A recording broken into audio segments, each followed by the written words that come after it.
Welcome to It's a Grand Life, where our mission is to be a voice for grand families and kinship caregivers everywhere.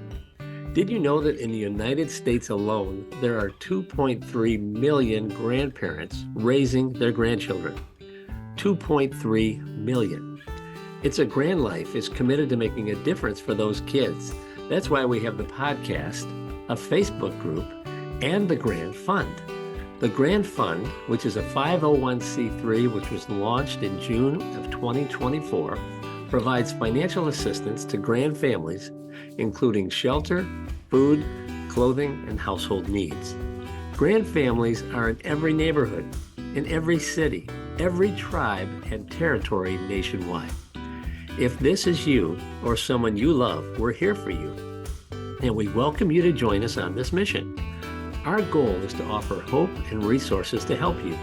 Please subscribe to our YouTube channel and follow us wherever you get your podcasts and leave a review. You can also join our Facebook group. Just search for it under It's a Grand Life. And your reviews, comments, and sharing of our podcasts help us reach others that need assistance. Welcome to another episode of It's a Grand Life. Hello, my name is Craig Nash. I would like to welcome you to another It's a Grand Life. And you're going to have a real treat today. We're going to head to the Southland. We're going to go to San Antonio, Texas, to meet with my friend Mercedes Bristol, who runs one of the largest kinship care organizations in the country, I believe. And Mercedes, aren't you in 4 or 5 different locations in Texas? Yes, we do have a chapter in Houston area, in the Fort Worth, Dallas area, and we're just starting opening up in Del Rio. And so, yes, we have been branching out. So how did we get here? And where you are running this large organization, helping all these grand families in Texas, and but your story is very personal.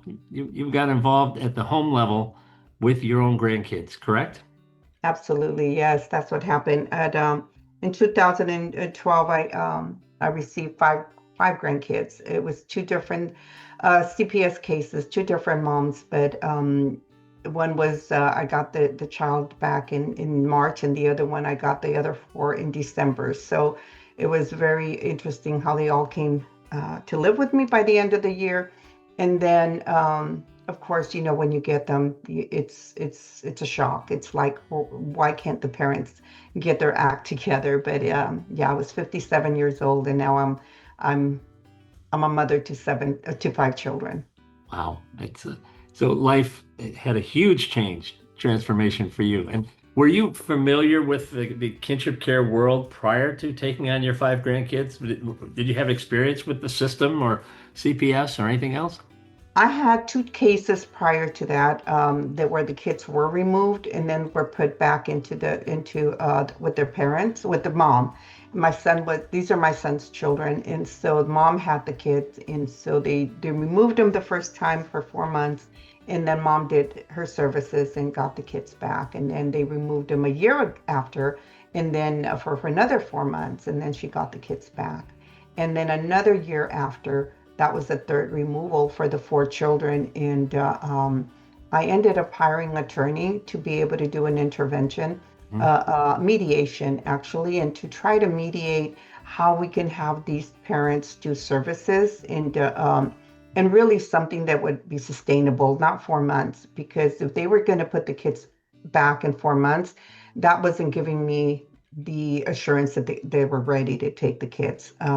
So I hired an attorney, and the parents did not do the services that they needed to do, and therefore they lost their rights to the children. I ended up adopting all 5 of them. So you adopted all 5 of the kids? Yes. So you don't have any of the guardianship renewal issues or anything like that, and that's really good for the kids because they know everything's stable now, right? They know grandma is going to be providing the home and making sure we get to school and all the other sports events and everything else. But that's a wonderful start to your story, but it doesn't stop there. I mean, you founded this outstanding organization called Texas Grandparents Raising Grandchildren. 5 grandkids is a handful, and yet you felt led to go to serve all the kids all the grandkids of Texas, which is not like Rhode Island. I'd like to point that out. It's not a small state. Absolutely, Craig. What happened is that, at one point, um, I did go through a depression. I did go through it was hard for me because again, we want to help our children. We want them to be good parents. And so once I realized that it didn't, when I got sick, I went to the doctor and my doctor was very wise. He sent me to Al-Anon and said, I think this will help you detach from having to feel obligated to feel, because I used to say I have to take on these kids, and he said you have a choice, right, and you can choose to or choose not to. So I went to Al-Anon and worked the program, and I realized that God had a different purpose for these children. And so then I chose powerfully that I choose to raise these children. And then I was in church. That was one sign that God gave me. The second sign was I was in church and I was crying out to the Lord one day, and I was feeling they need a mom and a dad. They don't need an old lady grandma, like I really saw myself, how am I going to be in 10, 15 years when these children are starting to be teenagers and all of those things. And so I was crying, and the Lord, I heard this voice say to me, and stop being a victim and be proactive. And being that I had already been into Al-Anon, and knowing the victim role that I had to give up, and when the Lord said, stop being a victim, be proactive, I really felt that was, the second message that he gave me, to really see beyond my situation. I still didn't get what he meant, what that was going to be. But then later on, another message I got within about maybe 5 months. It was all, kind of preparation. And then it was the other message is, knock and it shall be open, and seek and you shall find. And I said, well, what am I supposed to be doing? And then in talking to other people, the kids were having difficulties in school. I have four of them had ADHD. Mhm. One had oppositional defiance, and the other one and oppositional defiance and PTSD. And so learning how to deal with their behavior problems, like we were raised different. So I thought they were misbehaving in school when they called me and they told me that they had evacuated the second grade classroom because my grandson had just gone berserk, and throwing chairs and all of that. So they couldn't calm him down. So they evacuated the children in the classroom to get him to calm down. When I got there, they were actually having him sit there with an iPad, and he was busy. And my first reaction was, you're rewarding him for his Right. behavior, you know. And so what I learned from that is that that's the only way they can de-escalate his symptoms, Okay. and so the school started working with me, which I really am grateful for that school, because they started working with me on the behavior of the children and educating me on how to be able to process even myself what they were going through. I was working at the time, so I didn't have a whole lot of time to process a lot of things. It was shuffling children back and forth, either to daycare, to picking them up. I had them in sports, and so it was very difficult. I wanted to do all the parenting things, but Mhm. I soon realized I couldn't do it.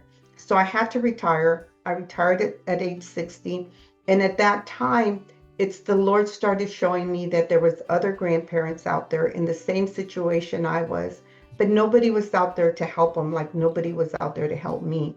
And so that lifeline that I was able to do. I worked for the state. I didn't work for CPS, but I knew about CPS. And with the cases I had, I thought I was very angry with them for doing the things that they did with how they did the removals. But then it was again, the Lord showed me that it was like, how do I bridge this gap between CPS and families? And Mhm. so I started making awareness that there's a lot of grandparents out there without any benefits. For example, when I applied I didn't have any beds when I had the kids. I didn't have beds, I didn't have car seats when they Wow. placed the children. So I actually applied for the one-time TANF, temporary assistance for needy families, and I was denied. because my car, which was 6 years old and paid for, was over the resource limit. And so I got denied for the one time $1,000 TANF. And here I was, children were sleeping on the floor. I mean, we have blankets and stuff, but I didn't have the beds. And so then I had to go and charge him on my credit card at that time. I didn't have savings. I was just like a single mom, just a single grandma.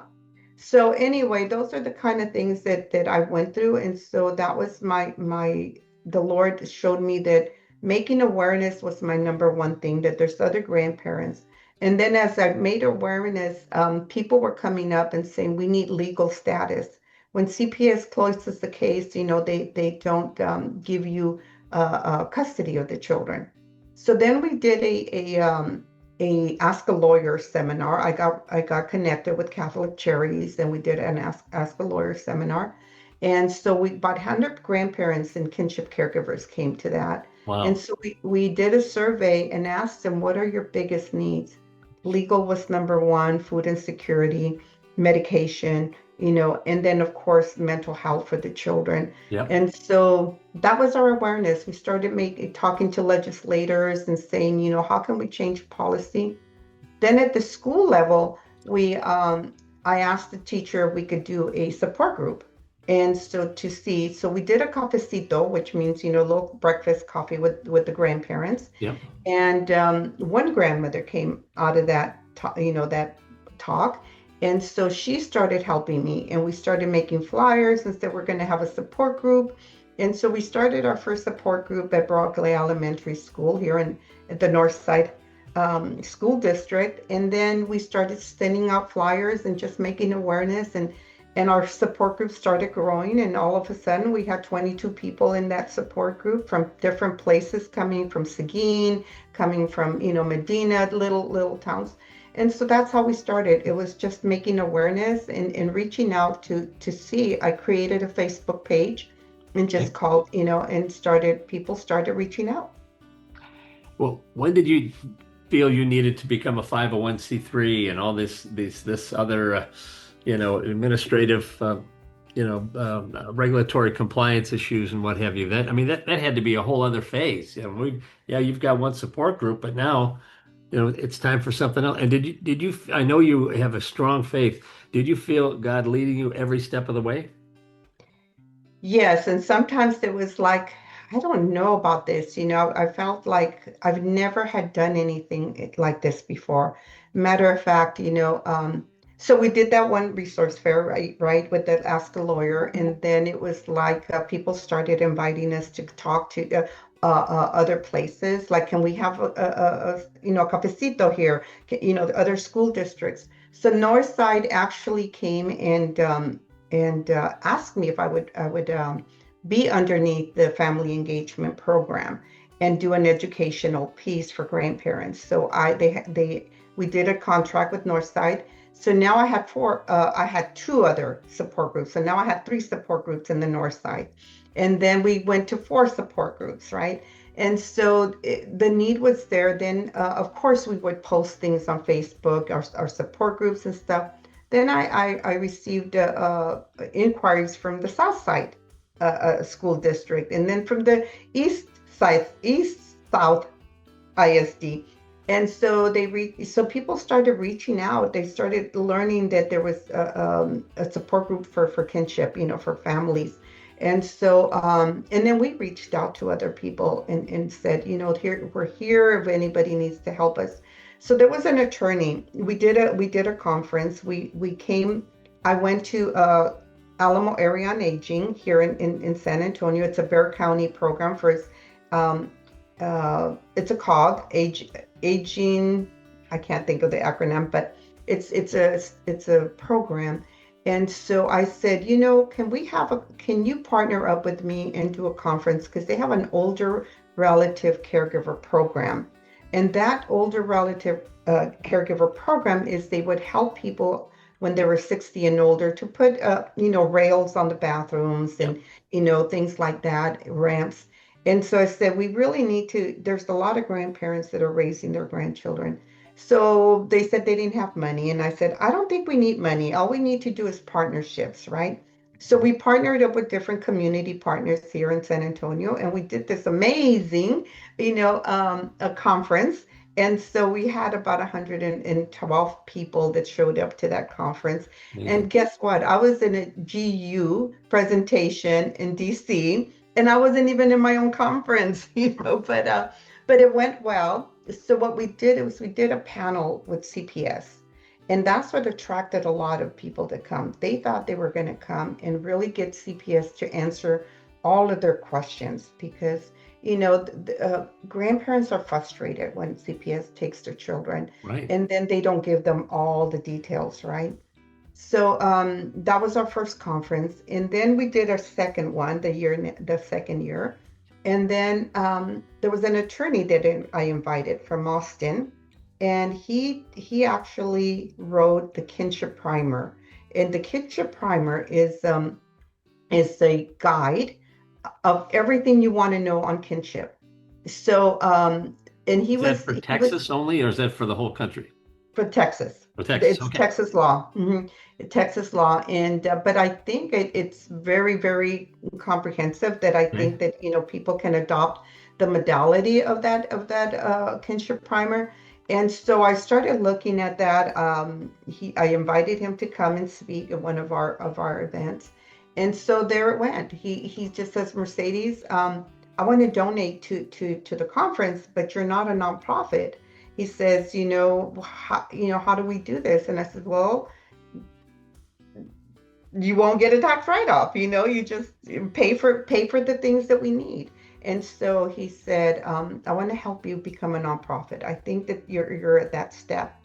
And it was Bruce Bauer, a wonderful. He was the deputy director of the Texas Legal Services in Austin, and he said, "I want to help you with your nonprofit." He says, "I think that a lot of people are going to want to give to you," and so I said, "Okay, Lord, I don't know what this nonprofit thing is, but if that's how people are going to give me money, then I should be a nonprofit then." Right. And so, he helped me with the paperwork.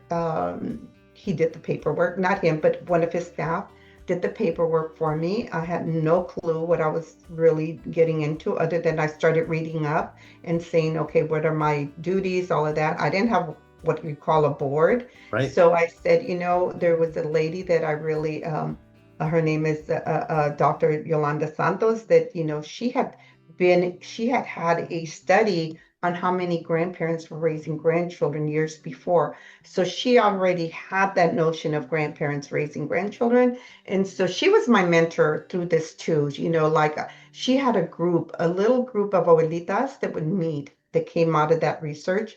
And I started going to her group. And then I thought, we have to do more of these. So that's when she said, I'll help you. And so we started partnering. We went to AARP. We started talking to Senator Menendez, all of our senators, representatives, and we said, if their need is food, I already had my experience with CPS, Mhm. and in one of the removals for my children, CPS made a really big mistake. They let the mom drive the children while she was under the influence. Oh, And so that was a big mistake. So that's why I said I was angry at them, yeah. for putting my children in danger. So instead of being angry, like I said, the Lord just put it in my heart that I needed to bridge this gap. How can we become, how can we fix this system that is so broken, and be able to focus on kinship is better than having those children in foster homes. 100%. Yep. Yeah. So that's how it started. So you're having these seminars, you're meeting all these lawyers, you're getting your 501(c)(3) put together. All the while you're shuttling 5 kids to wherever they need to go, and being at this meeting for this one and that meeting for that one, and going to all the parent teacher conferences and everything else that goes on with raising kids, only you're doing that times 5. I mean, that's pretty amazing. And Well, like I said, at 3 years down the road, I thought, I can't be shuffling the kids like that and not be a parent. So I was able to do that, and I was able to retire and stay home, and then, take care of the kids while they were home, and then, do what I needed to do during the day while the kids were in school. And so that's what helped me organize, I guess, my life. And it was just a day-to-day thing. I mean, I didn't have like a long-term plan. I didn't have like, this is what I want to do. It just kind of came to me, and God has given me the wisdom and the strength, because I don't think I could have done this without his guidance. Without your faith, I totally agree Yeah. with you. So for the grandparents, the kinship caregivers that are at home today, all over the country that are watching this podcast, what takeaways would you give to them from your life and your journey? Don't give up. Don't give up on the system is broken, but we can be a good advocates of what we need. If we don't tell people what we need, don't be isolated. The other thing that was so hard for me to overcome was the shame. We have shame with the having to raise our grandchildren. And if you're in that situation where you're bogged down with the shame of your children not doing what they needed to do, or the guilt that you might have done something wrong, and that's why you're raising your grandchildren. And there was people that actually do shame us, well, why aren't your kids raising them? So I just want to leave them with some hope that this is where we're at, and God has a plan for those children. And the other thing I think I told you is when He told me, that not to be afraid, that He would take care of me and the children. And looking back, we have no want. We had all we needed. And even though we didn't have beds at the beginning, and we had, struggles with CPS and all of that stuff, God has turned it around and just really giving us the stability as a family. He met all of our needs, that we have nothing that we wanted. That little car became a what do you call it, a van. Never saw myself driving a van, but now we have 5 kids. And so it's just be encouraged that you're not alone. There's other grandparents out there. Be an advocate, be an advocate for yourself, whether it's at the schools, learning about the 504s, whether it's learning about how to talk to legislators and how things change in your own city. Start with your city. And I invite you to follow us at txgrg.com. That is our website. Follow us, become an advocate. We do trainings for kinship caregivers to be able to advocate for themselves. How to talk to your legislator. How do you talk to the counselor and saying, I see this issue with my grandchild. How can you help me diagnose, what's going on with him or her? That is, I was trying to write them all down, but you gave us like a 10 commandments here of how to follow for kinship caregivers. But this Mercedes is just fantastic. Don't give up. Just do Don't not give give up. up, Yeah. and don't be isolated. You're going to be No. tempted to just want to sit in the corner. There's some days because I'm raising my 11-year-old granddaughter, and we're dealing with the mom and some behavioral and some substance abuse issues, and there are people that will shame you and guilt you, but you can't keep your eyes on them. There were people in our small group Bible study that would shame us, Hmm. and I like their kids could walk on the water or something, which I never saw. But just keep your eyes on the Lord, and He will make your path straight. Do not be afraid. You said, don't be afraid, and because He will provide for all our needs, and Absolutely. and and be encouraged in the middle. So what you're and you said something earlier, maybe before we went on the air today. You said, advocate, don't fight. Yeah, we want to train advocates, not prize fighters, because No. that doesn't get us anywhere. No, no, they shut the door on you when you come in full force. The Lord said to be gentle as doves and wise as serpents, right? A serpent wants to, just attack. But if you're wise enough as a dove, just be still. I really believe God has said, be still and know that I am God and trust him. It is so hard to trust when we're going through the midst of our children's addictions, of our children's irresponsibility. We want to shake them and tell them, you got to be a good parent, and we can't. We have to let go. And we have to let go. And God has a plan for these children. When he told me, give them 10 years of my teaching. And that was my mission, to teach them about the Lord and then let God do the rest, because he's in control. In the midst of not keep our eyes focused on the problem is another thing that I've really had to see, that if I kept my eyes on what they were doing, my son and the mom and all of that, or what they weren't doing, Right. then I would take my eyes off of what I needed to do for the children, because the children were now my responsibility. And we're made accountable for these children. And so we need to look at how, and if we did something that might have not been right with our children, now we have a chance to say, hey, you know what? I'm not going to do it that way. I'm going to do it another way. I don't know, whatever the Lord is going to deal with each one of us different. And one of the things that is really heavy on my heart a lot of times is, we have a lot of pain through this.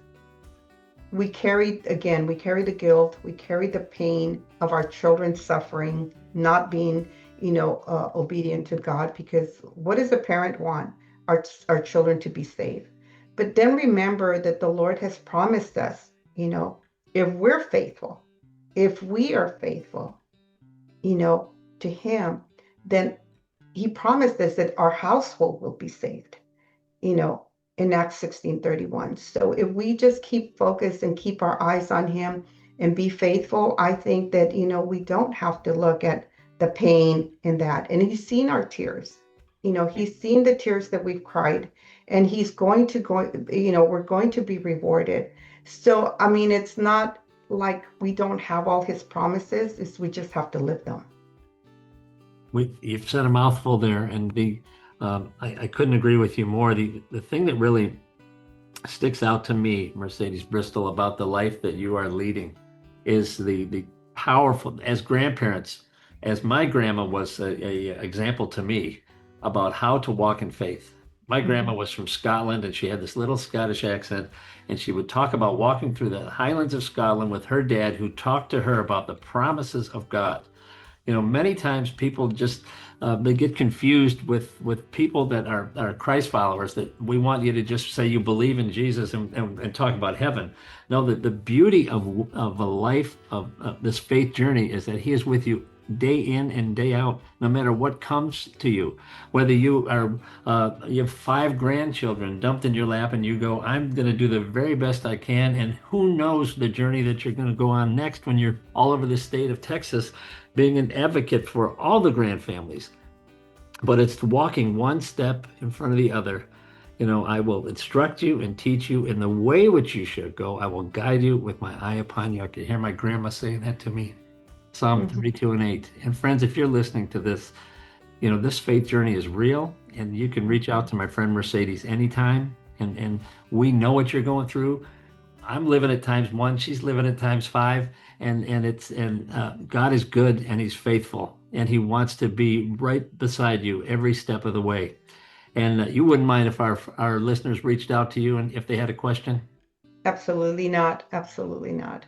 So check out my friend Mercedes Bristol at www.txgrg.com. She's an amazing person, as you can already tell, and runs an amazing ministry in the state of Texas.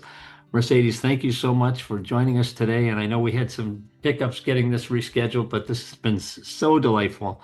And I'm sure I'm going to see you on a Zoom call sometime in the very near future. But I'm here. Just let me know. But thanks so much for being our guest on It's a Grand Life. Thank you. Thank you for joining us today for It's a Grand Life. It's a Grand Life provides vital content, regulatory updates, and subject matter experts that are committed to supporting the 2.4 million kids and their caregivers from every neighborhood, every city, every tribe and territory nationwide. Please subscribe to our YouTube channel or wherever you get your podcasts and leave a review. Every new subscriber and review helps us reach others that need assistance. As caregivers, we are united in purpose. We are driven by hope while providing strength for today and hope for tomorrow. We are truly making a difference while living the grand life. If you have a suggestion for a future episode, please reach out to us. But we'll see you next time for another It's a Grand Life. Thank you for joining us.